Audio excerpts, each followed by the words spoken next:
দেখতে দেখতে পুজো তো প্রায় চলে এলো আর মাত্র হাতে গোনা কয়েকটা দিন। সবাই চেষ্টা করে এই পুজোর সময় নিজেকে একটু সুন্দর করে সাজিয়ে তুলবে, তাই আমিও দেরি না করে নেল এক্সটেনশন করে ফেললাম।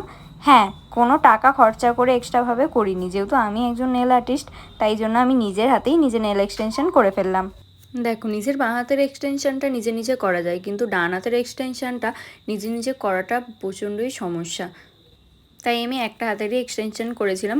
আমার যেহেতু নিজেরই বড় বড় নখ আছে, তাই জন্য আমি নখটাকে কেটে ভালো করে নেল পলিশটা রিমুভ করে কিউটিক্যাল এরিয়াগুলোকে ভালো করে পরিষ্কার করে নিয়ে নখগুলোকে ভালো করে ফাইল করে নিয়েছিলাম। তারপরে এরকম টিপ সিলেকশন করে নখগুলো একে একে ভালো করে বসিয়ে নিয়ে আর সাইজ অনুযায়ী কেটে নিয়েছিলাম। আমি মিডিয়াম সাইজ রেখেছিলাম আমার নখগুলোকে। তারপরে ভালো করে নখগুলো বসিয়ে শেপস দিয়ে ফাইল করে নিয়েছিলাম। আচ্ছা, তোমরা বলো তো তোমাদের নেল এক্সটেনশন করলে কোন শেপসটা সবথেকে বেশি ভালো লাগে? দেখো, দেখতে দেখতে আমি প্রত্যেকটা নখই ভালো করে ফাইলও করে নিয়েছিলাম আর সুন্দর করে শেপসও দিয়ে নিয়েছিলাম। একভাবে ফাইল করতে করতে আমার আর ভালো লাগছিল না, তাই বোন পাশে বসেছিল, ওকে বললাম তুই একটুখানি ফাইল করে দে, তাই জন্য ও ফাইল করে দিচ্ছিল। তারপরে আমি নখের মধ্যে লাগিয়ে নিয়েছিলাম প্রাইমার, প্রত্যেকটাতে ভালো করে লাগিয়ে নিয়েছিলাম। প্রাইমার অ্যাপ্লাই করার পরেই আমি করেছিলাম হচ্ছে বিল্ডার জেল। বিল্ডার জেলটা প্রত্যেকটা নখের মধ্যে এক এক করে ভালোভাবে লাগিয়ে নিয়েছিলাম। দেখো, কেকের ভিডিও তো সবসময় তোমাদের সাথে শেয়ার করেই থাকি, কিন্তু কখনো নেল এক্সটেনশনের ভিডিও তোমাদের সাথে শেয়ার করা হয় না।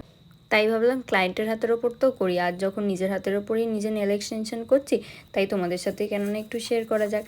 দেখো, তোমাদের সাথে গল্প করতে করতে আমার প্রত্যেকটা নখের মধ্যে ভালোভাবে বিল্ডার জেলটা লাগিয়ে নেওয়া হয়ে গিয়েছিল। তারপর আমি ওটা ভালো করে শুকিয়েও নিয়েছিলাম। ভালো করে শুকিয়ে নেওয়ার পর ওর যে উঁচু নিচু অংশটা থাকে, আমি সেটা ভালো করে আবারও ফাইল করে সমান করে নিয়েছিলাম এক এক করে। আমার এই এক্সটেনশনটা করতে নিজের হাতে বেশ অনেকখানি সময় লেগে গিয়েছিল, যেহেতু একা হাতেই সব কিছু করছিলাম।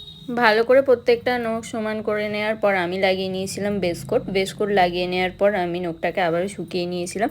নেওয়ার পরে আমি একটা জেল পলিশ চুজ করেছিলাম। এই কালারটা আমার পছন্দ লেগেছে, আমি যেইটা ডিজাইনটা করবো ভেবেছিলাম এই কালারটার সাথে আমার মনে হয়েছিল বেশি খুলবে, তাই জন্য আমি এক এক করে প্রত্যেকটা নখে ভালো করে এই জেল পলিশটা অ্যাপ্লাই করে নিয়েছিলাম।